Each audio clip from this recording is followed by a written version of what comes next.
सखी रे चाचा के बोला सखी रे चाचा के बोला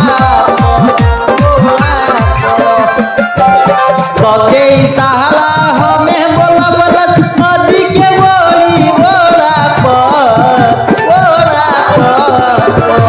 कके इशारा हमें बोला बोलत नदी के बोली सुतल हियरवा के कोड़ा सखी रे चाचा के बोला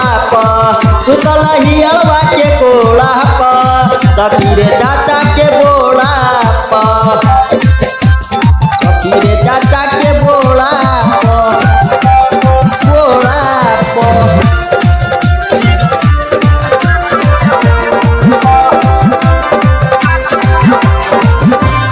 नींद खुल गईल भोर जब भइल सुनानी सगरो बहाला हो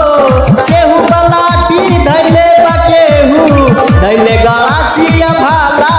हो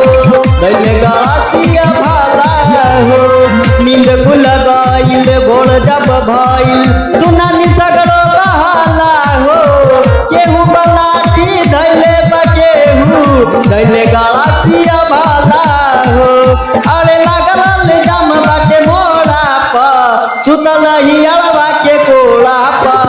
सखी रे चाचा के बोला सुतल हियरवा के कोड़ा सखी रे चाचा के बोला सखी रे चाचा के बोला जबे धड़ैनी गोड़ हाथ बांध के कैले खूबे पिटाई हो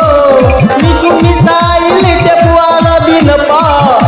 सगई लिखाई हो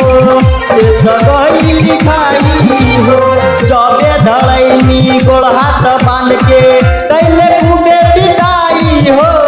मिठू मिसाइल टेपुआर बिन सगई लिखाई हो लहे रबिन के नजर की गोड़ा सुतल हियरवा के कोड़ा सखी रे चाचा के बोला सुतल हियरवा के कोड़ा सखी रे चाचा के बोला कके इशारा हमें बोला बोलत नदी के बोली सुतल हियरवा के कोड़ा सखी रे चाचा के बोला सुतल हियरवा के कोड़ा सखी रे चाचा के बोला